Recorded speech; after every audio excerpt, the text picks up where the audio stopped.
At 2047 am, my phone sent a voice note, and I was asleep when it happened.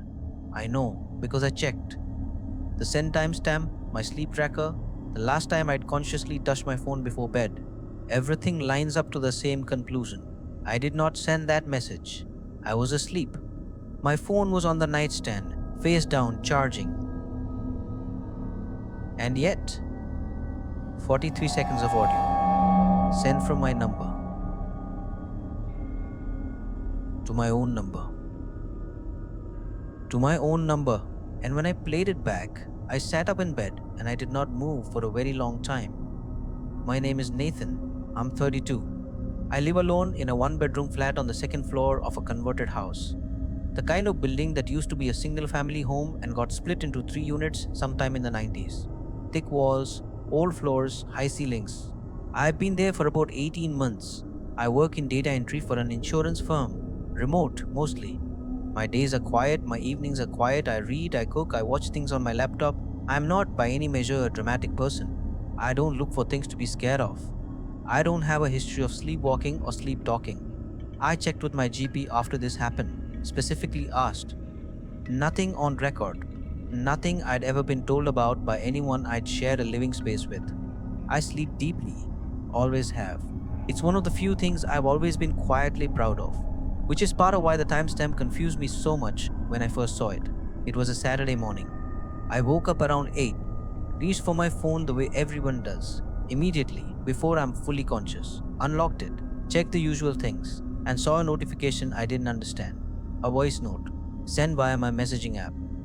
From my number to my number. Timestamp 2047 am. I stared at that for a moment. Thought maybe I'd pocket dial something in my sleep, accidentally hit record and send.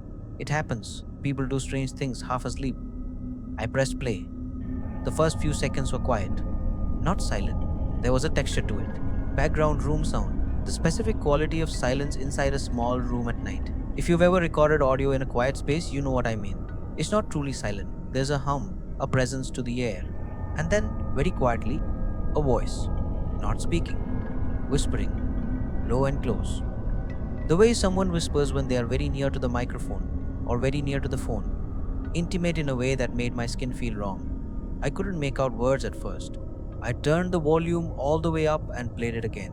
It was saying something, the same phrase repeated, over and over for about 30 seconds, quiet and steady and completely without emotion. He doesn't know. He doesn't know. He doesn't know. I put the phone face down on the bed, sat there. The voice, I need to say this carefully because it's the part I find hardest to talk about. The voice was not entirely unfamiliar. I want to be precise here. It wasn't my voice. I know what I sound like on recordings. It wasn't that. But there was something in the cadence, something in the rhythm of the words that felt like it was coming from somewhere close to me. Not a stranger's voice, not quite. I don't know how else to describe it. I played it 4 more times that morning, each time hoping I'd hear it differently or hear something new that would explain it. A television from another flat bled through the walls and picked up by the mic. A radio, something external that made sense. But the audio was clean. Just room tone and the whispering, no background bleed, nothing to suggest it came from outside the flat. I called my friend Dev around 10. I've known him since university. He works in audio production. I trusted him to listen to it without either dismissing it immediately or catastrophizing. I sent him the file, gave him no context, asked him what he heard. He called back in about 15 minutes. He said, "Where did you get this?" I told him it came from my phone, explained the timestamp, the circumstances. He was quiet for a moment. Then, the recording quality, the mic position sounds like it's on a flat surface. Face down maybe? Or near one. Like it was lying on something close to the source. My phone had been face down on the nightstand, charging. And the source, he said. Whatever was making that sound, it was close to the phone. Very close. Like directly beneath it or right next to it. Directly beneath the nightstand, which is next to my bed, which means whatever made that sound was, if Dev's read was accurate, on the floor, beside or beneath my bed, at 2047 in the morning while I slept. I want to tell you that my immediate response was to check under the bed. It wasn't. My immediate response was to stand very still in my kitchen, holding a mug of coffee that had gone cold and think about every rational explanation I could generate. Someone had accessed my phone remotely. Possible. I'm not particularly security conscious. My lock screen is a 4-digit PIN. I've used public Wi Fi without much thought. Remote access, some kind of application running in the background, audio recorded and sent without my interaction. I like that explanation. I held on to it for most of Saturday. I checked my app permissions that afternoon. Went through everything installed on the phone, every application, every background process I could identify. Nothing unusual. No remote access software I hadn't installed myself. No audio apps with permissions I didn't recognize. I changed my passwords, phone PIN, email, everything associated with the messaging app. Felt slightly better for about an hour. Then I checked under the bed. I don't know why I waited so long. Probably the same reason we wait for anything we're not sure we want to know the answer to. I crouched down and looked. Dust. A box of winter clothes I'd pushed under there. An old gym bag I hadn't used in a year. Nothing else. I sat on the edge of the bed and looked at the floor and thought, okay, nothing there. Remote access, odd glitch, some combination of things that produced a strange result. Explainable. I slept with the light on that night, which I haven't done since I was maybe 8 years old. I told myself it was just preference, just wanting the room lit. Nothing happened Sunday night or Monday. By Tuesday, I had mostly filed it under strange thing that happened, no explanation found, move on. Not comfortably, it still sat somewhere in the back of my mind. But functionally, I was getting on with things. Wednesday night, 2004 7 am, my phone sent another voice note, same timestamp, exactly to the minute. I didn't see it until morning. I was asleep. But when I unlocked my phone and saw that notification, I felt something drop in my chest. The specific feeling of something you'd been hoping was finished starting again. I played it before I was fully awake.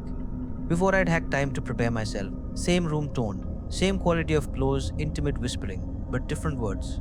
This time the voice said, he's still here, he's still here, he's still here. I got out of bed immediately, didn't think about it, just moved. Turned the overhead light on, then the hall light, then the kitchen light. Stood in the middle of my flat with every light burning and checked every room. Nothing. Bathroom clear, kitchen clear, living room clear. The front door was locked and chained from the inside. I went back to the bedroom last. Stood in the doorway and looked at it from outside before going in.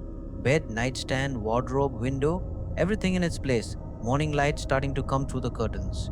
I crouched and looked under the bed. Dust, the winter clothes box, the gym bag, and something else. On the floor, almost against the wall, tucked behind the gym bag where I hadn't looked properly the first time. A mark. A thin line in the dust. Like something had been drawn or dragged deliberately. About 15 centimeters long. Straight. Just one line. No other marks around it. Not a scuff, not an accident. A single deliberate line in the dust on the floor under my bed. I took a photo of it. Then I stood up and sat on the edge of the bed and looked at the photo for a while. A line in dust proves nothing. It could have been there before I moved in. Could have been made by the gym bag shifting. Could be anything. Could be. I sent the photo to Dev along with the second voice note. He called within the hour. Nathan, he said. Without preamble? Just my name? I know, I said. Same timestamp. Exactly. I know. He was quiet for a moment. The voice is the same. Same recording characteristics, same mic distance. Another pause. But it's not the same session. The room tone is slightly different. The background hum shifted. These were recorded separately. Different nights. Different nights. Which meant whatever had happened Wednesday night had also happened the Saturday before. Same time. Same method. Same position relative to my phone. 2 nights that I knew of. I didn't ask what Dev thought was making the recordings because I didn't want to put him in the position of saying it. And I didn't want to hear him say it. I think we were both thinking the same thing. I bought a baby monitor that afternoon. Not for the obvious reason. I have no children. I bought it because it has a sound-activated camera function that records to an SD card when it detects audio above a threshold level. I set it up on the wardrobe facing the bed, angled to cover the floor on both sides. Positioned it before 9 that evening. Went to bed at my normal time. Lay there for a long time in the dark. I set my own phone to do not disturb, screen face up this time. I wanted to see if it lit up. I wanted to see the exact moment, if it happened again. I didn't expect to sleep. I did anyway, eventually. Somewhere after midnight. At 2047 am, my phone screen lit up. I know because the baby monitor recorded it. In the morning, I pulled the SD card and watched the footage on my laptop.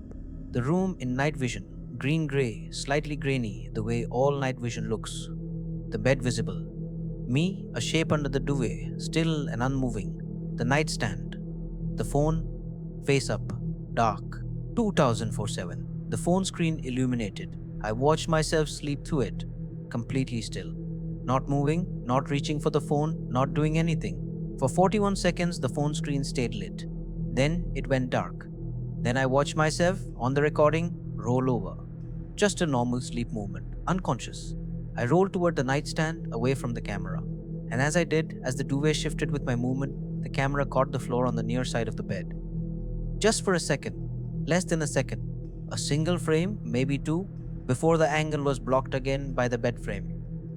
I paused the footage on the floor beside my bed, in the space between the nightstand and the bed frame, visible for that fraction of a second before my body and the duvet blocked the view. There was a shape, low to the ground, close to the floor, not fully clear in the night vision green, but present.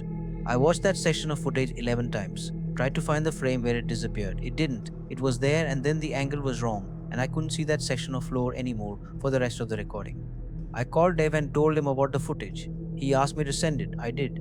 He called back after 20 minutes and said, "Send it to someone else too. Anyone. Don't just have one person looking at this." I asked him what he saw. He said, "I don't know what I see. That's why I want someone else to look." I sent it to my sister. She's practical, level headed, a nurse. She doesn't rattle easily. She watched it and called me and asked me if I was okay. I asked her what she saw. She said, "Come stay with us for a few days." She didn't answer the question. I stayed with my sister and her husband for 4 nights. When I went back to the flat, I moved the bed to the center of the room, away from both walls, and I put the baby monitor back on the wardrobe. I changed the position of the nightstand so my phone charged on the opposite side of the room, near the window, as far from the floor beside the bed as I could get it while still being accessible. Nothing happened for 3 weeks. No voice notes, no timestamps, no marks in the dust. I checked regularly, probably too regularly. The baby monitor footage showed nothing except me sleeping and the room doing nothing. 3 weeks of ordinary nights. I started to breathe normally again. Then last Thursday, and this is recent, this is still close, I woke up at 2046 in the morning. No alarm, no sound that I could identify. Just awake. The way you sometimes wake up completely for no reason. I lay still. The room was dark. The phone, across the room, near the window, was dark. I watched it. At 2047 exactly, the screen lit up. I did not move. The screen stayed lit for the usual time, 30, 40 seconds. I watched it from the bed, not moving, not reaching for it. And then from somewhere near the floor, from somewhere in that part of the room where the phone was, I heard it. Not through the phone, not a recording. Live. In the room. He's awake. I turned the light on. The room was empty. The phone showed a voice note, sent at 2047. Duration this time, 4 seconds. I have not played it back. It's still sitting there in my messages, unplayed. I look at it sometimes. I don't open it. Dev has asked me to send it to him. My sister has asked. I have told them both. I'll think about it. I'm still thinking. Because there's a part of me that understands, or believes at least, that what's on the other three recordings was meant for someone else, meant to be heard by whoever was being described. The first one, he doesn't know. The second, he's still here. I know now, and I'm still here. I don't know what the fourth one says. I don't know who it's addressed to, or what it means, or whether knowing is better than not knowing. Some recordings are better left unplayed. At least that's what I'm telling myself. For now.